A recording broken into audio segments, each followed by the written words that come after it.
The sun had barely risen when Daniel Carter stood in front of the small mirror hanging in the hallway of his modest apartment. He carefully brushed invisible dust from the sleeves of his faded navy blue suit. It had been nearly 12 years since he bought it for an important business meeting, and despite the worn fabric and slightly shiny elbows, he treated it as if it were brand new. After pressing it the night before, he smiled faintly, hoping no one would notice its age. Behind him, 10-year-old Emma walked into the kitchen, still rubbing sleep from her eyes. She watched her father straighten his tie for the third time before speaking. "You look handsome, Dad." Daniel laughed softly. "You always say that." "Because it's true," Emma replied. "Besides, Mom used to say a gentleman isn't judged by his clothes." The mention of his late wife made Daniel pause for a moment. Her words had stayed with him through every difficult year after cancer had taken her away. Since then, Daniel had worked countless jobs to keep a roof over Emma's head, never allowing pride to stand in the way of providing for his daughter. He grabbed a small folder from the kitchen table. Inside was an invitation to meet the chairman of Harrison Global Industries, one of the country's largest corporations. The invitation had arrived unexpectedly a week earlier.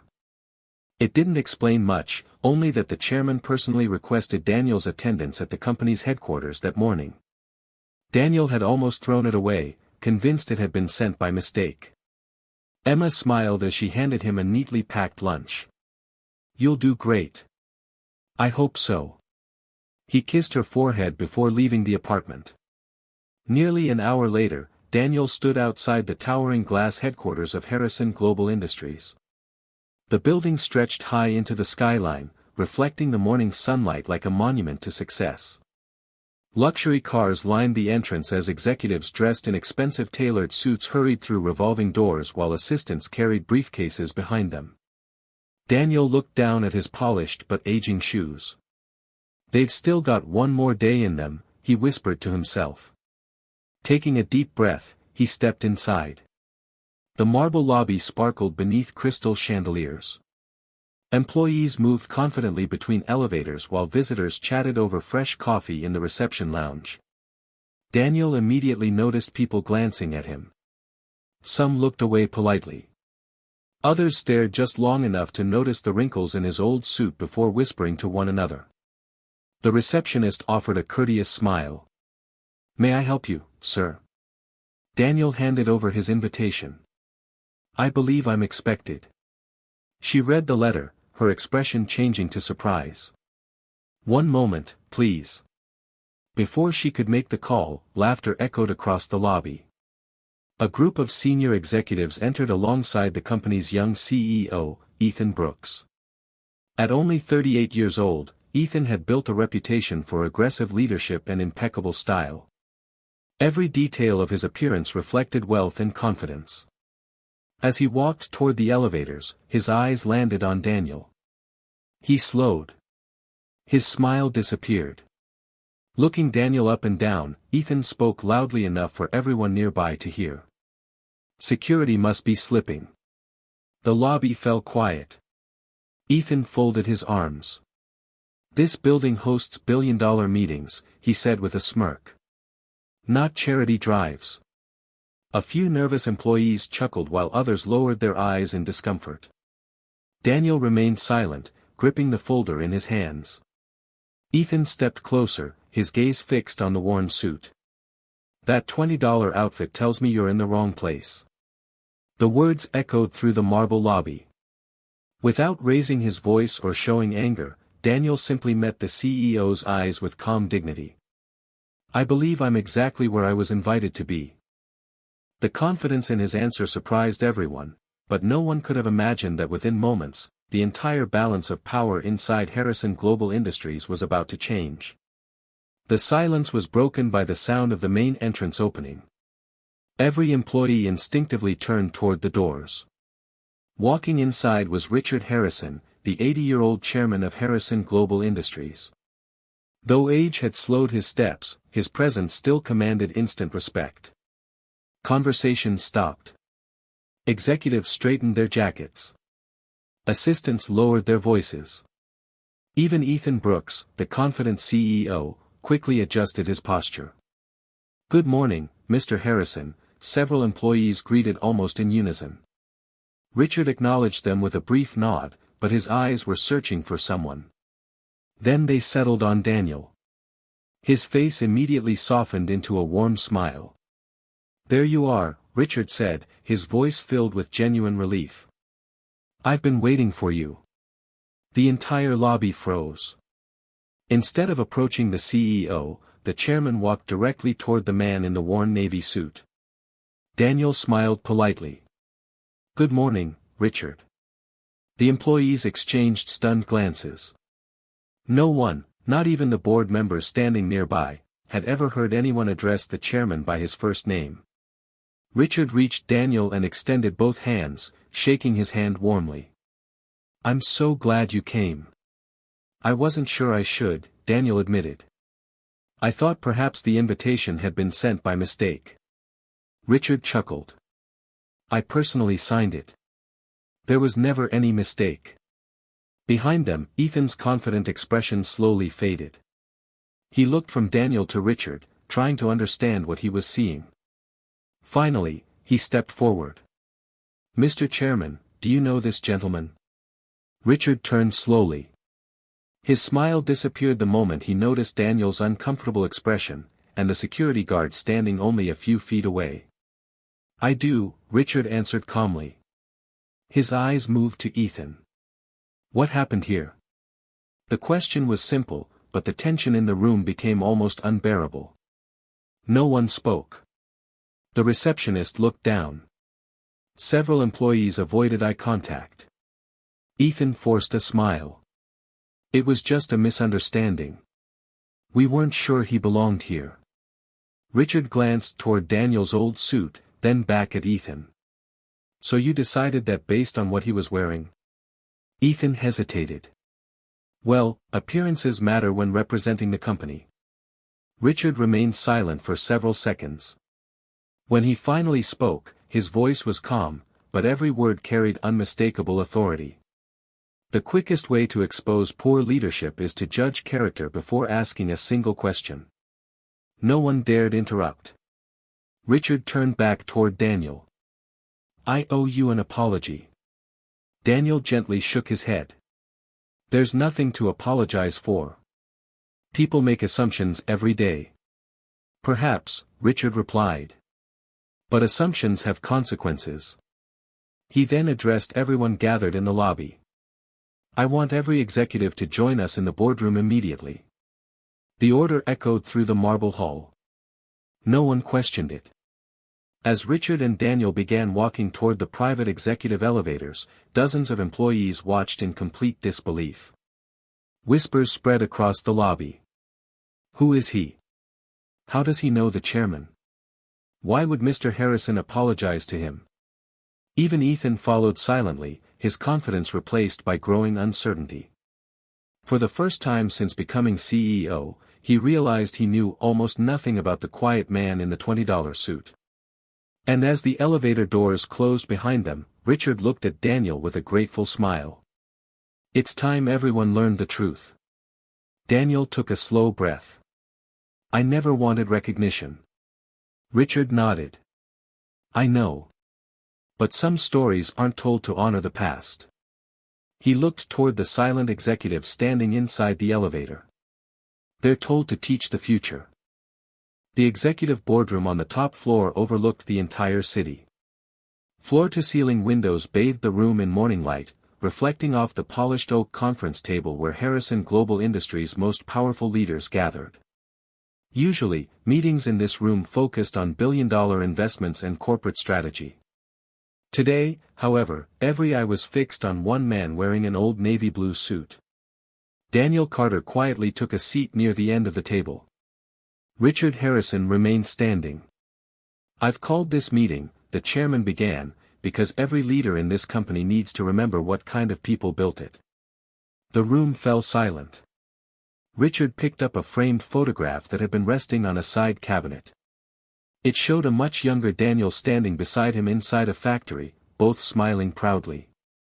"This picture was taken 20 years ago," Richard said. Back when Harrison Global was on the edge of bankruptcy. Several board members leaned forward.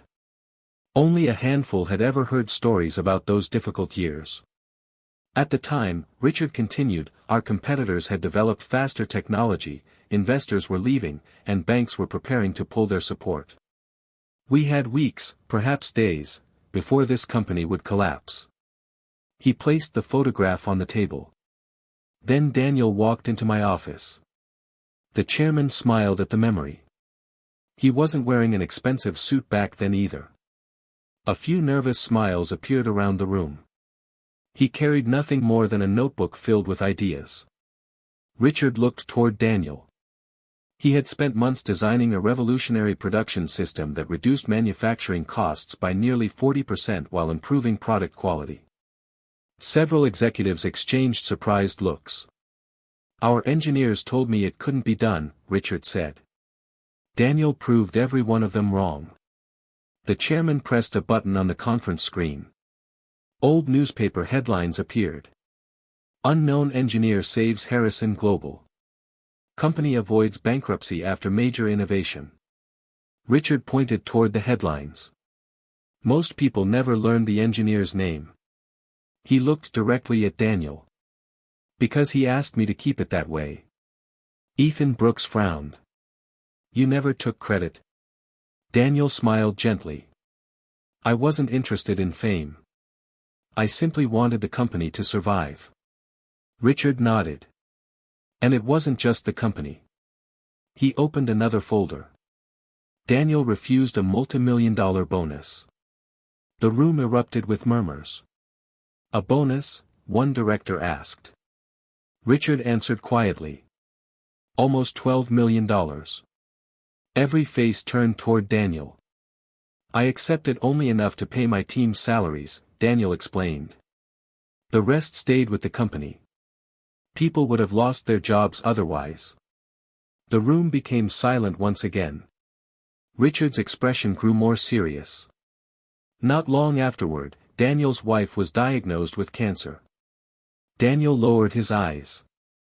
The board offered him executive promotions, stock options, and international leadership positions, Richard continued. He declined every one. Why? Ethan asked softly. Daniel took a slow breath. My daughter needed both her parents.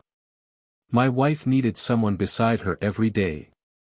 Companies can replace executives. His voice became quieter. Families can't replace time. Richard placed a hand on Daniel's shoulder. When his wife passed away, Daniel resigned completely. He chose to raise Emma himself instead of chasing wealth. The chairman looked around the room. This company exists today because of the man many of you judged before learning his name. No one spoke. The expensive suits around the table suddenly seemed meaningless beside the quiet dignity of the man in the worn $20 suit. For the first time, every executive understood that true greatness was never stitched into fabric, it was woven through sacrifice, humility, and character. The boardroom remained silent long after Richard Harrison finished speaking. No one reached for a notebook.